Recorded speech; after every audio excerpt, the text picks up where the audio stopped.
Hello प्यारे बच्चों, नमस्कार। एक बार सभी का TNI कॉलेज के यूट्यूब चैनल पर मैं ज़ोरदार स्वागत करता हूं जी। अपनी जो लास्ट वीडियो है उनमें भक्ति काल चला हुआ है, राम काव्य किया था।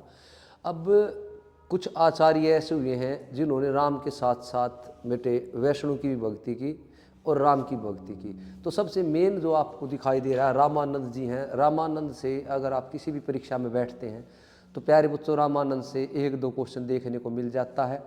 आज की वीडियो के बाद शायद रामानंद से कोई भी क्वेश्चन गलत नहीं होगा अगर हम इसको अच्छे से सुनेंगे।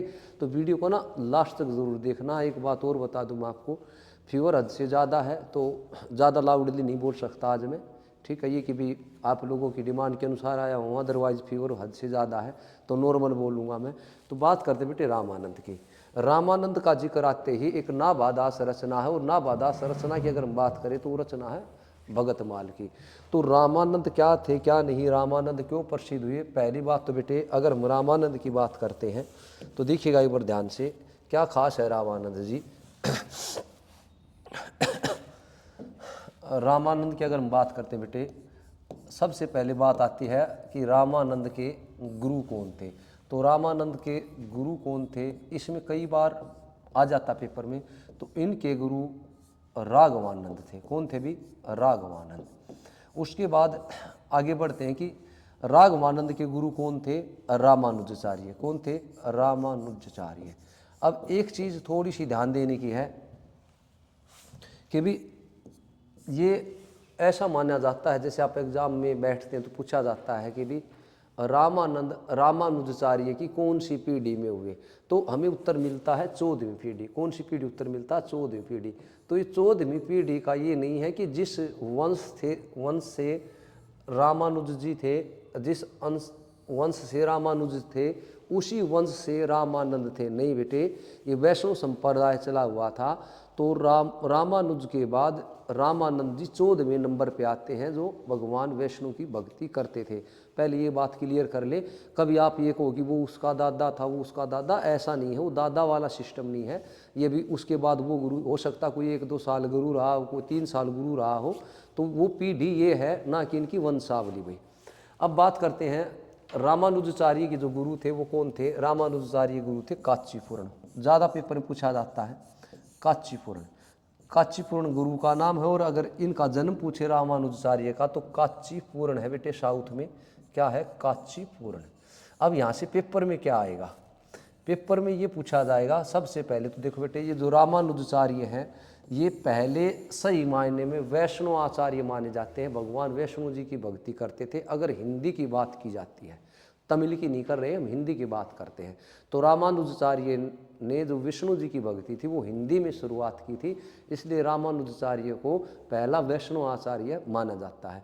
अब क्वेश्चन ये आता है कि भी रामानंद से क्वेश्चन क्यों पूछे जाते हैं। तो बेटे रामानुजाचार्य जी हैं, इन्होंने भक्ति के द्वार एक तो 2 वर्गों के लिए खोले हुए थे। कितने वर्गों के लिए खोले हुए थे? 2 वर्गों के लिए।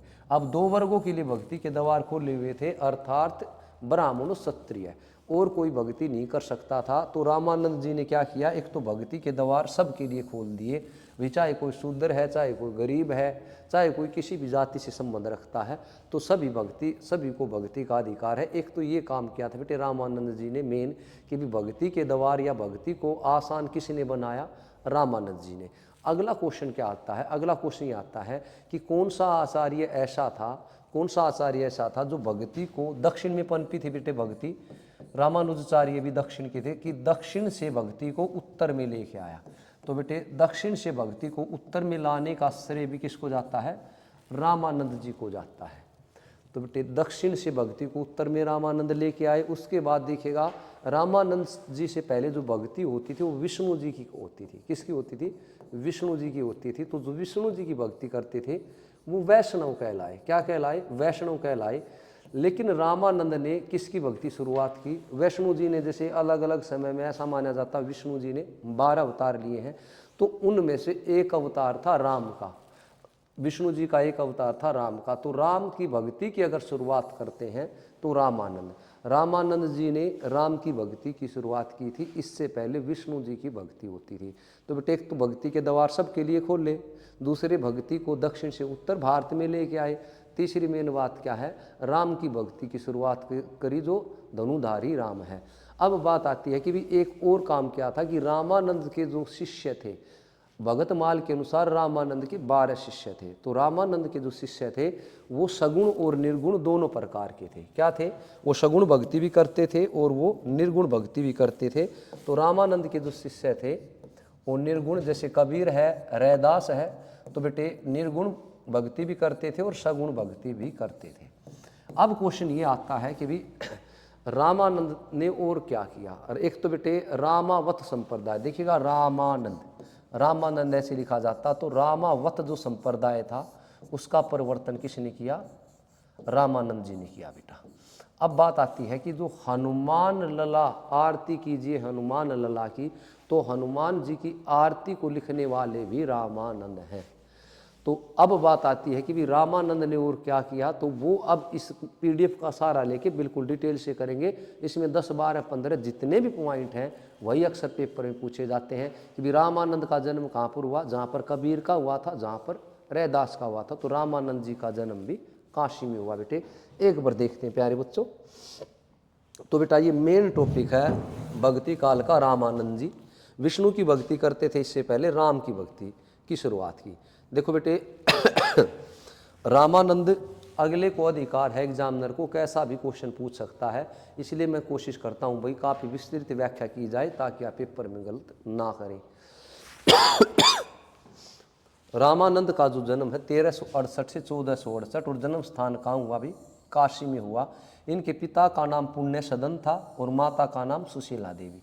पूछ लेते हैं, अगला कितनी भी डिटेल से चला जाए उसको अधिकार है। तो बेटा अब बात आती है रामानंद की गुरु परंपरा का अनुक्रम।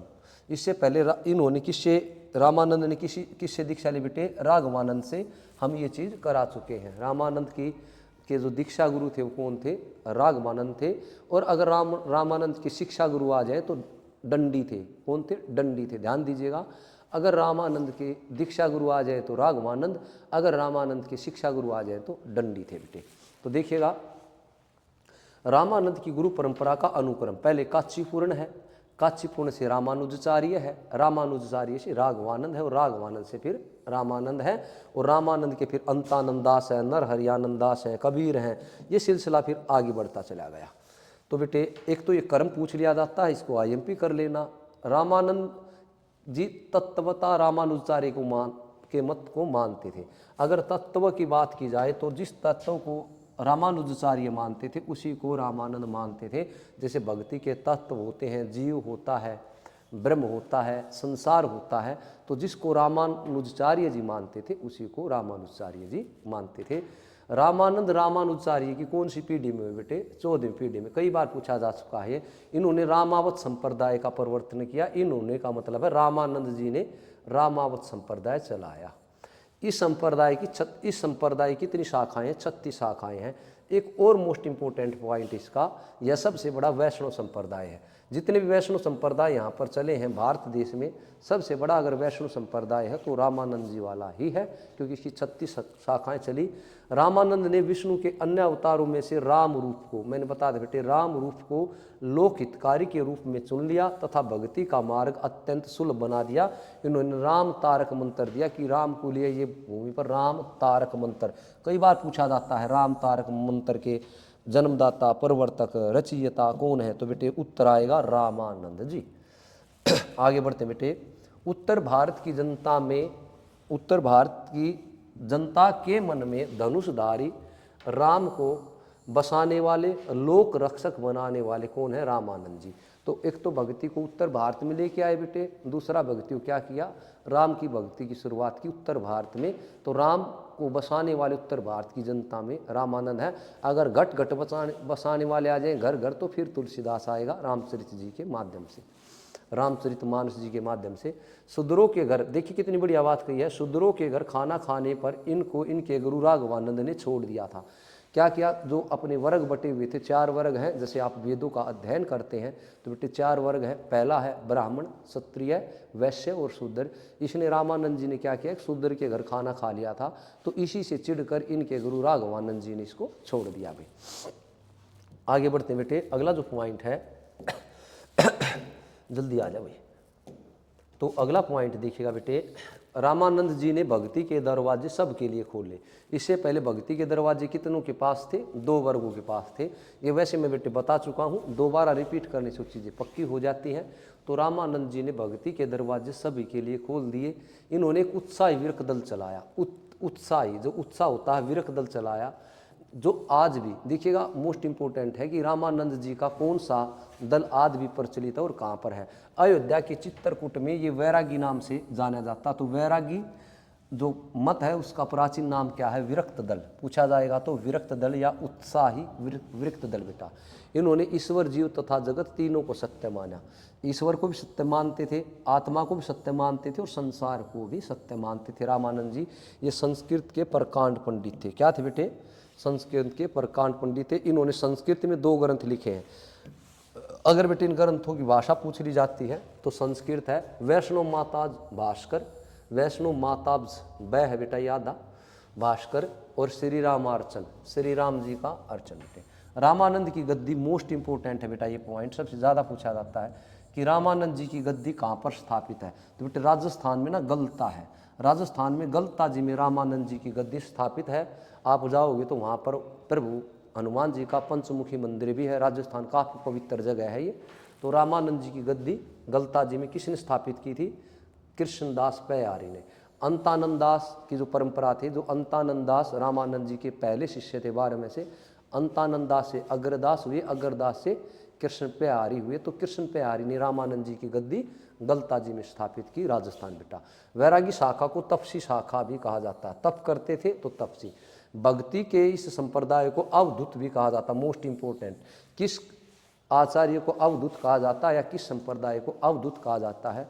तो हमें उत्तर क्या देना पड़ेगा बेटा? रामानंद जी ही देना पड़ेगा। गुरु ग्रंथ साहिब में मोस्ट इंपोर्टेंट बेटे, अगर गुरु ग्रंथ साहिब में रामानंद के पद आ जाते हैं तो बेटा कितने संकलित थे? 2 थे। रैदास के अगर आ गए तो 40 थे। रैदास जी के कितने थे? 40 थे। रामानंद के कितने थे? 2 थे।